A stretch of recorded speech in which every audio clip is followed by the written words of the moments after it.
Tonight's speaker had one mission: sound profound. And what did they deliver? Verbal origami, folded logic, twisted facts, and a paper-thin argument.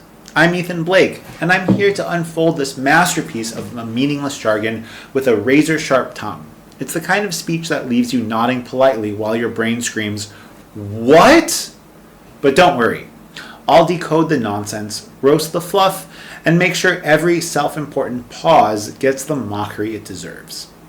This isn't public speaking. It's public spinning. So let's untangle this disaster and laugh while we're at it.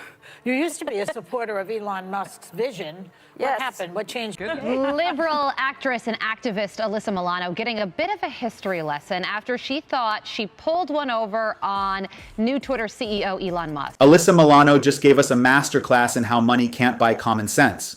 In a bold attempt to lecture Elon Musk on morality, she proudly announced she was ditching her Tesla for a car brand founded, ironically, by a company with a rather complicated past. Yep, you heard that right. Milano's grand gesture of wokeness quickly unraveled into an unintentional history lesson that left the internet howling. Instead of scoring points, she face-planted into a sea of irony so deep, even Twitter had to double-check the facts. It's almost impressive how fast a virtue signal can turn into a viral misfire. So, how bad did it get? Stick around. Because Alyssa's well-intentioned crusade against Elon just became the punchline of her own joke. For a Volkswagen Electric, adding, "I'm not sure how advertisers can buy space on Twitter. Publicly traded companies' products being pushed in alignment with hate and white supremacy doesn't seem to be a winning business model." But oh boy, big mistake, huge. Alyssa Milano took to Twitter, proudly announcing that she was ditching her Tesla because Elon Musk's takeover of the platform apparently offended her delicate sensibilities. In her words, "I gave back my Tesla. I bought the VW. I love it." Then she launched into a passionate rant about hate speech and white supremacy on Twitter, framing her car switch as some kind of moral stand. Nice try, Alyssa, but the internet wasn't having it. Users were quick to point out the glaring irony. Wait, you're upset about hate speech, so you bought a car from a company founded by Nazis? Yep, that happened. Talk about a self-own of historic proportions. Milano clearly didn't do her homework before making her grand statement. Volkswagen's origin story is, shall we say, not exactly a beacon of inclusivity. Created under the direction of Adolf Hitler in the 1930s, it was literally a Nazi project. So while she tried to take the moral high ground, she ended up buried in a landslide of historical facts and ridicule. Volkswagen's dicey past, more than one sharing that the company started out as a state-owned enterprise in Nazi Germany. Musk's response, well, he responded with the crying, laughing emoji. Alyssa Milano just proved that money can't buy common sense. In a dramatic gesture aimed at Elon Musk, she proudly announced she was ditching her Tesla in protest of Musk's Twitter takeover. Her replacement? A Volkswagen. The irony? Volkswagen was founded in 1937 by the German Labor Front, a Nazi organization, and even used forced labor during World War II. Milano, apparently unaware of this history, charged ahead in full virtue signal mode. The internet pounced. Memes flew. Users dug up old VW ads and photos of Hitler endorsing the company. Elon Musk, ever the troll, didn't even need words. He responded with a simple crying, laughing emoji. Then came the real kicker. Conservative comedians, the Hodge twins, tweeted, "Alyssa Milano got rid of her Tesla to protest white supremacy and bought a VW, a car company founded by Nazis in 1937. Brutal. Instead of backtracking, Milano doubled down. She appeared on The View to defend her move, arguing that Musk was spreading hate speech and promoting white supremacy on Twitter. The optics were horrendous. Milano, a millionaire worth an estimated $10 million, was now on national TV lecturing billionaires about morality and how to spend their money. She suggested Musk should have given $40 billion to UNICEF instead of buying Twitter, completely ignoring the platform's growth under his ownership. Her argument fell flat, her delivery stumbled, and the reactions were cringe-worthy. The hosts looked mortified, and the audience was baffled. As if that wasn't enough, Milano launched a GoFundMe campaign asking for $10,000 to support her son's baseball team. Seemed innocent at first, until people found out she and her husband are worth millions. He's a top agent at CAA, one of Hollywood's most powerful talent agencies. The backlash was swift and merciless. Why is a millionaire asking people who can barely afford groceries to donate to her kid's team? Asked one angry commenter. Instead of apologizing or offering to match donations, Milano turned off the comments and started retweeting old fundraisers as if to say, "See? Everyone does it."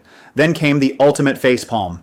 She was spotted cruising in a $200,000 Porsche with a $144,000 custom paint job. People were livid. "You're asking for donations while driving that?" was the common theme. It didn't take long before fans began questioning whether Milano had even bought that Volkswagen at all. Her image as a progressive, eco-conscious celeb crumbled. Rumors started swirling in Hollywood that studios were quietly distancing themselves. Former co-stars stopped mentioning her. She was becoming too radioactive. And let's not forget, this isn't her first PR train wreck. When she said the Holocaust wasn't about race, backlash erupted. Jewish groups condemned her, and she got a 2-week suspension from The View. Did she apologize sincerely? Not quite. She doubled down again, claiming she was misunderstood. Now with the Tesla, the GoFundMe, the Porsche, and the Volkswagen irony, Milano has become a cautionary tale.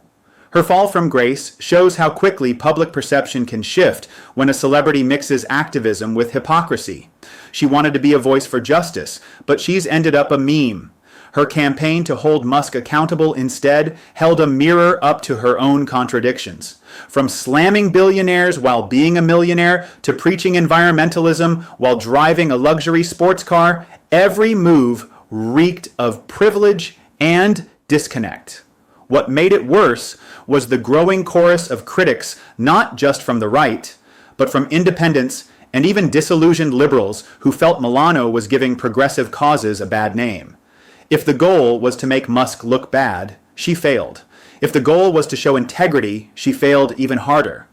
Bill Maher, no stranger to controversy, weighed in during a segment of his show.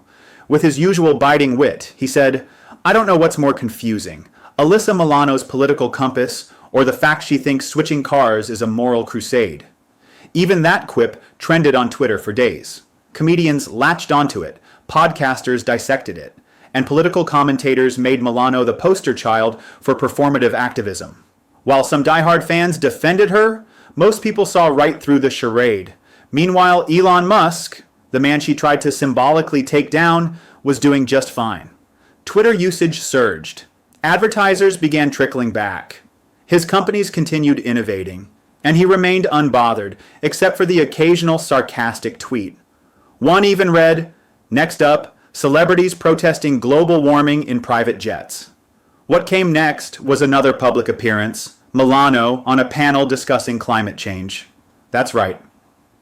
Days after being photographed in a gas-guzzling sports car, she was on stage warning people about their carbon footprint.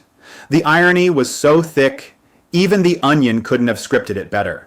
Audience members noted the tension in the room. Even her co-panelists seemed uncomfortable. One environmentalist cautiously mentioned the importance of personal choices aligning with public advocacy.